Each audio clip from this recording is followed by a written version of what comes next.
দেশের বাজারে সয়াবিন তেলের দাম বাড়ল। প্রতি লিটার বোতলজাত তেল 14 টাকা ও খোলা সয়াবিন তেলের দাম 12 টাকা বাড়ানো হয়েছে।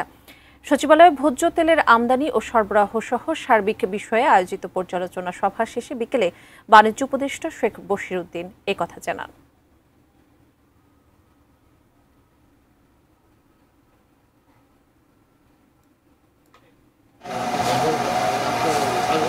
ভোজ্য তেল পরিশোধন কারখানাগুলোর সমিতি গত 27 March Bangladesh trade and tariff কমিশনে চিঠি দেয়।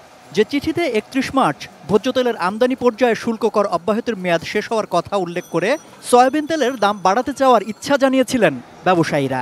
তারপর থেকেই চলছিল দাম নিয়ে সরকারের সঙ্গে ব্যবসায়ীদের আলোচনা।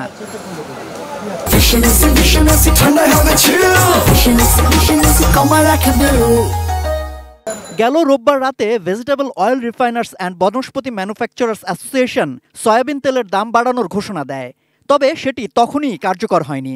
একদিন পর ব্যবসায়ীদের ঘোষণা করা দামই সরকারের পক্ষ থেকে নতুন দাম হিসেবে নির্ধারণ করা হলো। সে অনুযায়ী বোতলজাত সয়াবিন তেল লিটারে 14 টাকা ও খোলা সয়াবিন তেলের দাম লিটারে 12 টাকা বাড়ানো হয়। মঙ্গলবার থেকেই এই নতুন দাম কার্যকর করা হয়। সহযোগিতার ভিত্তিতে আমরা 189 টাকায় বোতলের ক্ষেত্রে এবং 20 টাকা কম হচ্ছে আপনার খোলা বাজারের জন্য। আমরা এটা নির্ধারিত হয়েছে আজকে। কর অব্যাহতির সুযোগ প্রত্যাহার ও রাজস্ব আহরণ বাড়ানোকে বাণিজ্য উপদেষ্টা তেলের দাম বৃদ্ধির কারণ হিসেবে উল্লেখ করেন। রাজস্ব আদায় এবং আন্তর্জাতিক বাজারের যে পণ্য যে মূল্য দুটো সমন্বয়েই এই দামটা বেড়েছে। প্রতিযোগিতা বৃদ্ধির মাধ্যমে দাম দ্রুতই কমিয়ে আনা হবে বলে জানান উপদেষ্টা।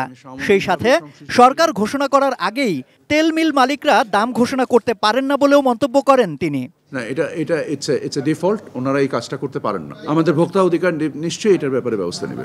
চালের দাম বাড়ার বিষয়টিকে দুঃখজনক উল্লেখ করে সপ্তাহ দুয়েকের মধ্যে তা কমে আসবে বলে আশা করেন বাণিজ্য উপদেষ্টা। চালের দামটা দুঃখজনকভাবে বেশ কিছু দিন ধরেই বেড়ে আছে।